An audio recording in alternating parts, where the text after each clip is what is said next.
Electric vehicles are a breakthrough in the automobile world.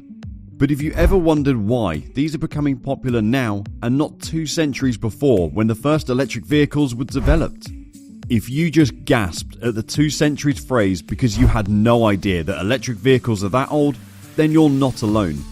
Join us today to learn everything you need to know about electric vehicles. It all began in 1834 when a Dutch professor, Sybrandes Strating, invented a small electric car with the help of assistant Christopher Becker. This e-car was not practical at that time because it operated on non-rechargeable batteries. It wasn't until 1891 that the first successful electric vehicle was developed by William Morrison in the United States. And just 6 years after that, most of New York's cabs were replaced by e-vehicles. But unfortunately, these electric automobiles disappeared from the road in the 1900s because of their high price tags and low performance. These e-cars were suitable for short trips only because the batteries back then could not hold as much energy to drive the e-cars for long distances. Gasoline-powered vehicles were also introduced around the same time. They were, no doubt, manually hard to operate, but cost way less than the electrically powered vehicles. Moreover, these could take the passengers hundreds of miles using the easily available gas, so people turned to gasoline cars and forgot about e-vehicles. As technology advanced and we moved towards the modernized era, car companies dove again into EV production. Soon, they found what previous unsuccessful e-cars lack: highly functioning batteries. Batteries are the key for electric cars. Just like gasoline cars work on internal combustion engines, electric cars run on electric motors powered by batteries. To understand how an electric vehicle works, you need to know how its basic unit, the battery, works. To drive your electric cars to long distances, you need a lot of electricity. You cannot take electricity with you, but you can surely take an electric energy stored in a battery in the form of chemical energy. A battery is made of 3 main components: an anode, a cathode on either end, and one separating medium between them called the electrolyte. The electrolyte acts as a pull carrying atoms. The anode reacts with this electrolyte to release electrons. These electrons are attracted towards the cathode, but instead of passing through the electrolyte, the electrons flow through an external wire towards the cathode. This flow of electrons through the external wire produces a current. This current is electricity. It can then be used to light a bulb, switch on a fan, or even run an electric car. The chemical reaction in the circuit does not stop here. When the cathode receives electrons, it has to balance the negative charge on it, and thus it takes the positive ions from the electrolyte. When the positive charge of the electrolyte decreases, it reacts with the anode to balance out the positive charge. The anode releases new electrons in this step, and the cycle goes on and on. It stops when the chemical reaction in the battery stops. Is how the stored chemical energy in the batteries is used to generate useful electric energy for e-cars. Normally, the battery is of no use once its internal chemical reaction stops. But in the case of electric cars, we use rechargeable batteries. These rechargeable batteries pave the way for the manufacturing of successful electric automobiles. In these rechargeable batteries, the chemical processes that occurred are reversed during charging. The free electrons, protons and ions are sent back to their initial electrodes. Therefore, chemical reactions can then take place and start generating electricity again. In the present day, EVs use lithium-ion rechargeable batteries. These are cylindrical batteries resembling the primary cells that we use at home. These batteries use sheets of lithium cobalt oxide as their cathode and carbon as their anode. These sheets are separated by a micro-perforated plastic which prevents the direct flow of electrons between the electrodes. These batteries use ether as their electrolyte. And do you know why almost all e-cars use lithium-ion batteries? Because you can recharge them over and over again, from 300 to 500 times. The chemical batteries do not run electric vehicles directly. These do so by supplying electric energy to the motors. So, let's get into the working of an electric motor that moves an electric vehicle. An electric motor converts electrical energy received from the batteries into mechanical energy. But how does it happen? And what makes the motor move? Do you remember playing with magnets? Did you ever try sticking the like poles together? Like poles always repel each other, no matter how hard we try to attract them. Inside an electric motor, the repulsion and attraction of the magnets are used to generate rotational motion, just like an electromagnet. So, if you know how an electromagnet works, you can understand the working of an electric motor. In an electromagnet, a simple iron nail is wrapped with a wire and placed between the poles of a horseshoe magnet. When current is passed through the wire, the iron nail becomes a temporary magnet, having a south and north pole. And like any other magnet, this temporary iron nail magnet has a magnetic field around it. This electromagnetic field interacts with the magnetic field of the horseshoe magnet. The north pole of the temporary magnet is attracted to the south pole of the permanent magnet and vice versa. This attraction and repulsion make the nail move half a turn. Now, what if we switch the poles of the permanent magnet by switching its sides?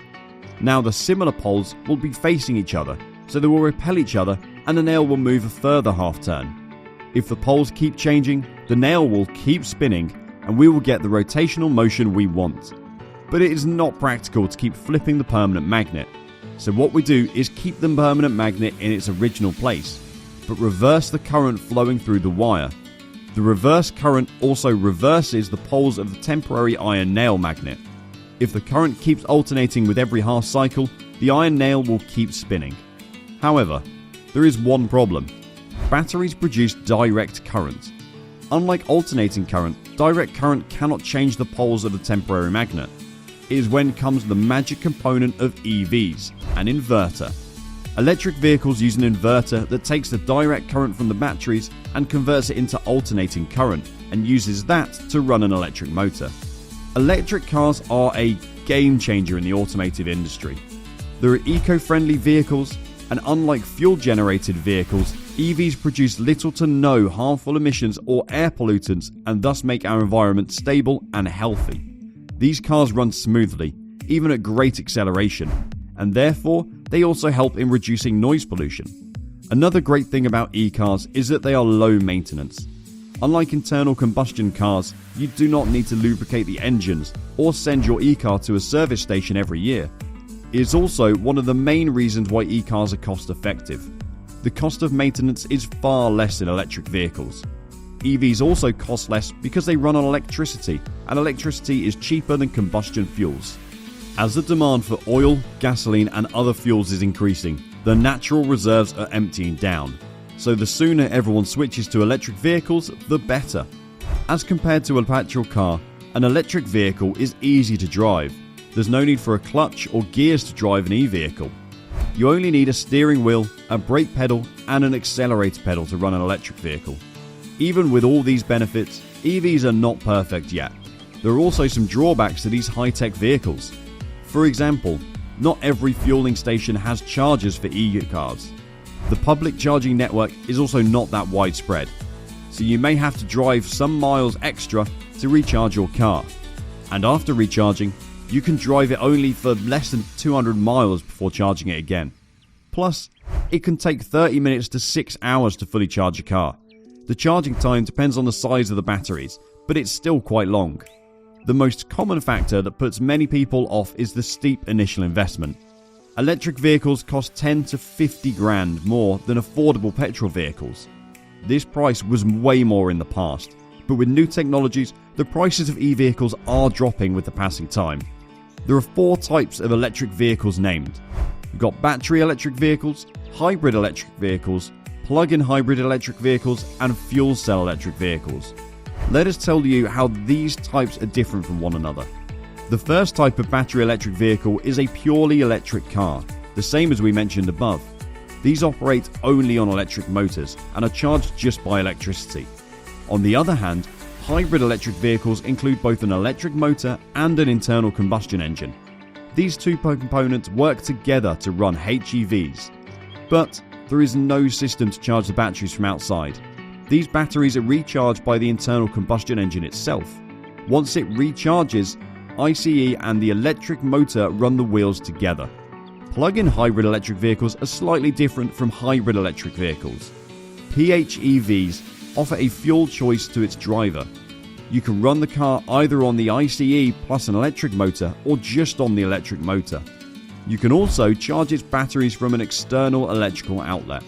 Fuel cell electric vehicles are a bit different from all of these. Instead of using batteries, FCEVs use the chemical energy of the fuel to generate electricity. This electricity then runs the electric motor of the car. Given the vast benefits of electric vehicles, many countries are planning to phase out petrol-powered cars in the coming years. As people are becoming aware of climate change, they're shifting to more eco-friendly ways of living, and EVs are a big step towards it.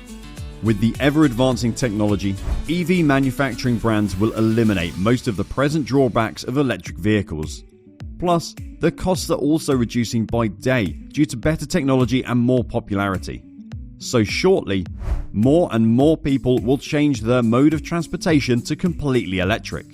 According to UBS, 1 out of 5 cars sold globally in 2025 will be electric. This proportion will increase with each passing year until 2040, when they predict every new car will be sold as electric powered. Thank you for watching our video, and we hope you've enjoyed our thoughts and information on electric vehicles. What are your favourite brands, and do you plan to purchase any specific model, or have you already done so? Please share your thoughts in the comments below, and like, share and subscribe to our channel for the best and most comprehensive videos for only 411E regarding the world of electric powered vehicles.